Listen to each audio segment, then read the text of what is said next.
नमस्कार बंधुओं, मैं मनोज श्रीवास्तव। आज हम लोग एक अत्यंत महत्वपूर्ण विषय पर चर्चा करेंगे।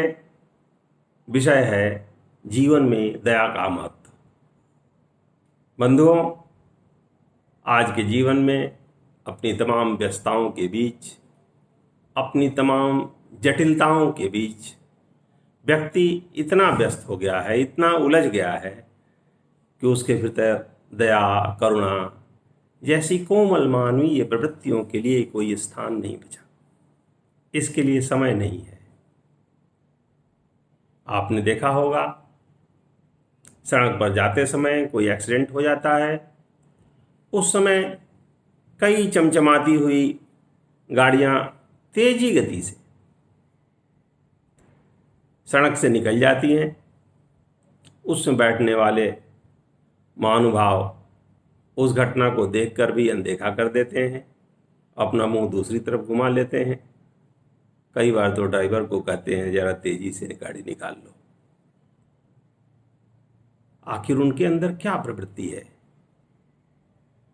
उनके अंदर यह भावना रहती है, कहीं हमें रुकना न पड़े, हम किसी अर्जेंट काम से जा रहे थे, हमारा समय व्यस्त खराब न हो जाए, इसकी मदद न करनी पड़े, इसे अपनी गाड़ी में बिठा के हॉस्पिटल तक ले जाना न पड़े। यानी तमाम तरह की कुप्रवृत्तियां उनके दिमाग में उस समय आ जाती हैं और वो एक परोपकार के काम से, एक दया के काम से वंचित हो जाते हैं, परांगमुख हो जाते हैं। यह प्रवृत्ति आधुनिक समय में अत्यंत बलवती हो गई है। इसको रोकने के लिए हम क्या कर सकते हैं? इसको रोकने के लिए आवश्यक है कि इस मनोवृत्ति को, दया की कोमल भावना को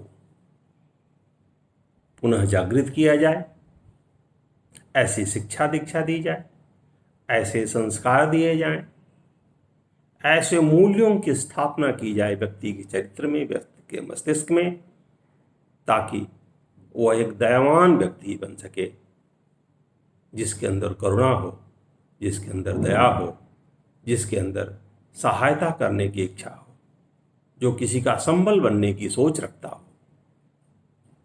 इस भावना का भारतीय संस्कृति में बहुत महत्व है। भारतीय संस्कृति में दयारूपी भावना का बहुत महिमा मंडन किया गया। कहा गया, शांति तुल्यम तपो नास्ति संतोषन्न परम सुखम, नास्ति तृष्णा समो व्याधि न च धर्मो दया परा। क्षमा जैसा कोई तप नहीं है, संतोष जैसा कोई सुख नहीं है, तृष्णा के समान कोई व्याधि नहीं है, और दया जैसा कोई धर्म नहीं है। तो यह दया धर्म का साधन है। कहा गया, न सा दीक्षा न सा भिक्षा न तद्दानम न तत्तपः न तद्ध्यानम न तद्मौनम दया यत्र न विद्यते। वह शिक्षा, दीक्षा, ध्यान, तप, मौन सब व्यर्थ है यदि उसमें दया की भावना नहीं है। यदि आप किसी को दान भी करते हैं किंतु आपके हृदय में दया की भावना नहीं है। आजकल लोग दूसरों को दिखाने के लिए बहुत से दान करते हैं। आपने देखा होगा, फोटो भी डालेंगे फेसबुक पर और अन्य स्थानों पर, लगता है कि ये फोटो खिंचवाने के लिए दान कर रहे हैं। तो यदि दान की, दया की भावना आपके अंदर नहीं है तो आपका हर काम व्यर्थ है। दुर्भाग्यवश वर्तमान समय में व्यक्ति अपनी जीवन की जटिलताओं में इतना उलझ गया है कि उसके पास समय नहीं है, ऐसी सोच नहीं है कि हम किसी के ऊपर दया करें, किसी का संबल बने, किसी की सहायता करें। आपने देखा होगा, कई ऐसे वीडियो टीवी पर आते हैं, व्यक्ति डूब रहा होता है, उसकी वीडियो बनाई जाती है, फिर उसे अपलोड किया जाता है और वीडियो बनाने वाला स्वयं को गौरवान्वित महसूस करता है। कदाचित उसने उस समय उस व्यक्ति की सहायता करने की कोशिश की होती तो हो सकता था उसकी जान बच जाती। आखिर व्यक्ति इतना स्वार्थी कैसे हो गया, व्यक्ति इतना निर्मम कैसे हो गया। इन चीज़ों पर यदि हम विचार करें तो लगता है कि हमारे अंदर दया की भावना की कमी आ गई है। यदि कोई भिखारी आपके दरवाजे पर आता है, कोई अपंग अपाहिज बूढ़ा गरीब दीन दुखिया आता है, लोग उसे भगा देते हैं। हमारी संस्कृति ऐसी नहीं थी और ऐसी नहीं है।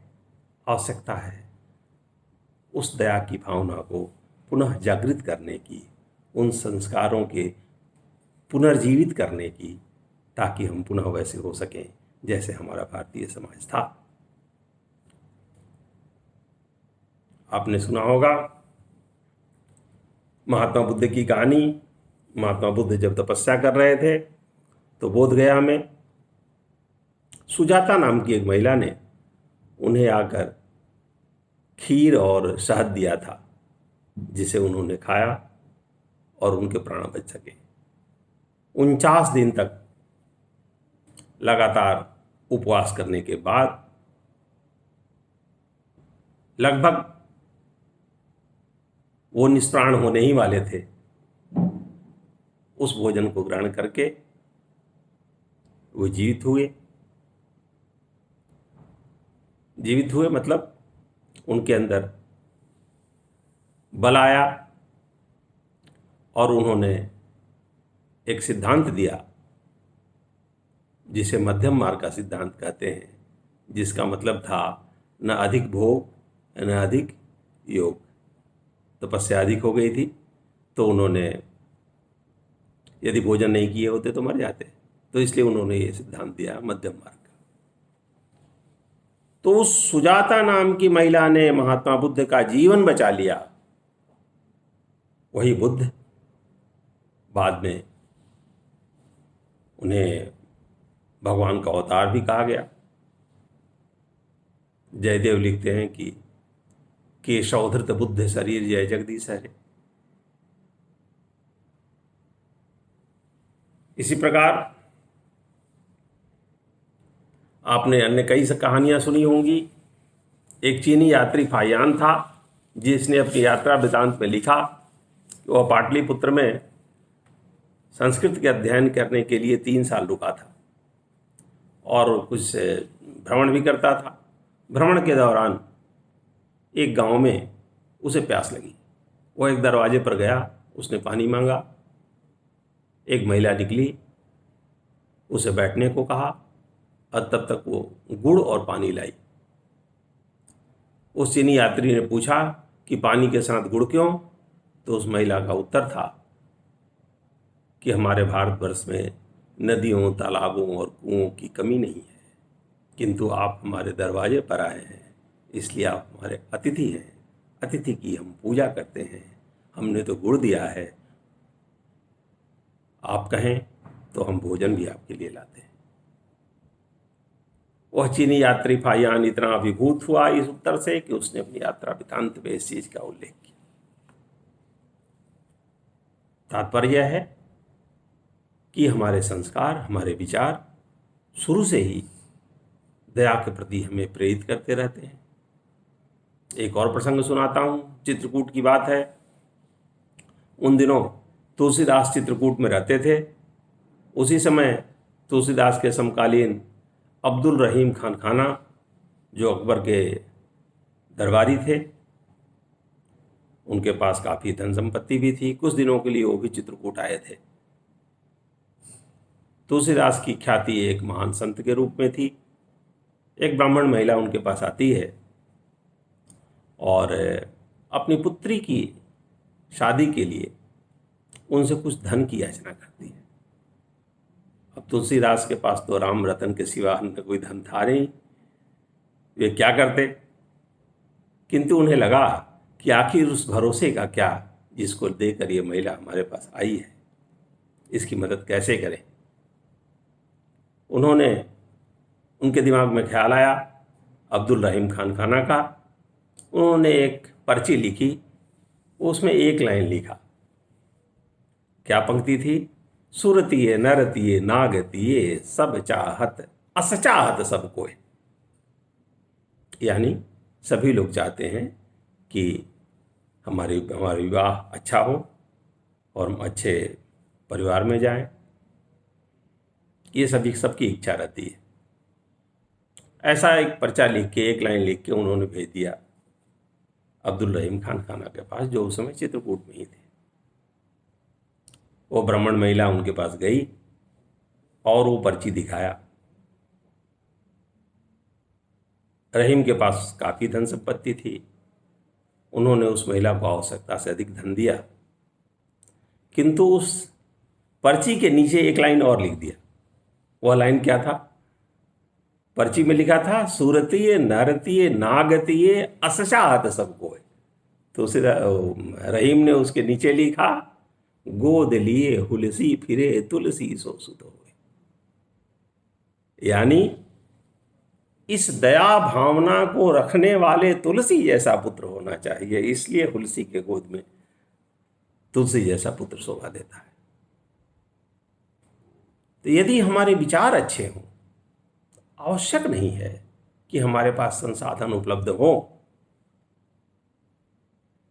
संसाधनों की व्यवस्था हो जाती है, वो तो नियति करती है, ईश्वर करता है। हम उस दिशा में सोचे तो। यदि तुलसी ने नहीं सोचा होता, उसकी मदद की, भगा दिया होता उसे, या उसे निराश करके लौटा दिया होता, तो उसकी मदद नहीं हो पाती। किंतु उस दिशा में उन्होंने सोचा तो साधन मिल गया। इस तरह से हमें अपनी सोच को उस दिशा में बढ़ानी पड़ेगी। ये तो खैर पुरानी बात हो गई रहीम तुलसी की। मैं इस युग की ही बात बताता हूं। महाप्राण निराला, जिनका पूरा नाम सूर्यकांत त्रिपाठी निराला था, 1961 में उनकी मृत्यु हुई। इलाहाबाद में रहते थे। कहा जाता था कि वो बहुत फक्कड़ थे, बहुत दानी थे, बहुत दयावान थे। एक बार उत्तर प्रदेश सरकार ने उन्हें 2100 रुपया का पुरस्कार दिया किसी पुस्तक के लेखन पर। वो आ रहे थे, आए, फिर उन्होंने उस रकम को अपने मित्र की विधवा पत्नी के नाम बैंक में जमा करा दिया, पूरी रकम को। उस समय 2100 रुपये बहुत होते थे। यदि वो चाहते तो कुछ अपने पास भी रख सकते थे, किंतु उन्होंने नहीं रखा। क्यों? क्योंकि उनके अंदर दया की भावना बहुत प्रबल थी। इस दया के अभिभूत होकर उन्होंने ऐसा किया। उसी प्रकार से एक दूसरी घटना उन्हीं के जीवन की सुनाता हूं। एक बार किसी प्रकाशक से उन्हें रॉयल्टी की कुछ रकम मिली थी। वो लेकर आ रहे थे। रास्ते में एक वृद्धा भीख मांग रही थी। उन्हें उसके ऊपर दया आई। उन्होंने वो पूरी रकम उस भिखारिणी को दे दिया और कहा, माँ अब आगे से भीख मत मांगना, और चले गए। इसी प्रकार से निराला जी के बारे में कई कहानियां चलती हैं। तो कहते हैं कि ठंड की रात में वो फुटपाथ पर जाते थे और अपना रजाई कंबल जो भी उनके पास होता था वो जाकर वहाँ ठिठुरते हुए व्यक्ति को दे आते थे और स्वयं आकर कमरे पर ठिठुरते रहते थे। ये दया की भावना देखिए, इसकी पराकाष्ठा हो गई कि व्यक्ति स्वयं की चिंता नहीं करते हुए किसी उस व्यक्ति की चिंता कर रहा हो जिसकी जो साधनहीन है, जिसके पास कुछ भी नहीं है। तो ऐसे कई उदाहरण हमारे समाज में, हमारे हर काल में मिल जाएंगे, बशर्ते हम उनसे कुछ प्रेरणा लेने की सोचें, उनसे कुछ सीखने की सोचें, उन्हें अपने आचरण में उतारने की सोचें। तभी निराला के बारे में कहा जाता है कि निराला जैसा व्यक्ति तो कभी मरता नहीं है। निराला ने एक कविता लिखी ध्वनि नाम की। उस ध्वनि कविता में वो कहते हैं कि अभी न होगा मेरा अंत, मेरे ही अविकसित राग से विकसित होगा बंधु दिगंत। अभी न होगा मेरा अंत। ये बंधु दिगंत, ये विश्व बंधुत्व की जो भावना थी उनके अंदर, ये अमिट थी, शाश्वत थी। और ऐसे पुरुष कभी मरते नहीं हैं, मरकर भी अमर हो जाते हैं। तभी आज इतने सालों बाद भी हम उनकी चर्चा कर रहे हैं। तो बंधुओं, ऐसे कई उदाहरण हमारे समाज में और हर समाज में मिल जाते हैं। आवश्यकता यह है कि हम उनसे प्रेरणा लें, हम उसको सीखें। और सिर्फ मनुष्यों के प्रति क्यों, सभी प्राणियों के प्रति दया की भावना होनी चाहिए। आपने देखा होगा, आज हम जिस समाज में रहते हैं, जिस समय में रहते हैं, अधिकांश लोग सामिश हो गए हैं, नॉन वेजिटेरियन हो गए हैं। वो निरामिष नहीं रहे और बड़ी गर्व से कहते हैं कि हम नॉन वेजिटेरियन हैं। पशुओं के ऊपर, पक्षियों के ऊपर भी हमें दया करना चाहिए। मैं महात्मा बुद्ध की बात बता रहा था। महात्मा बुद्ध क्यों संत हुए थे? उस समय यज्ञों में बहुत पशु बलि दी जाती थी और इस यज्ञों की पशु बलि से वो आहत हो चुके थे और फिर उन्होंने अहिंसा का उपदेश दिया था।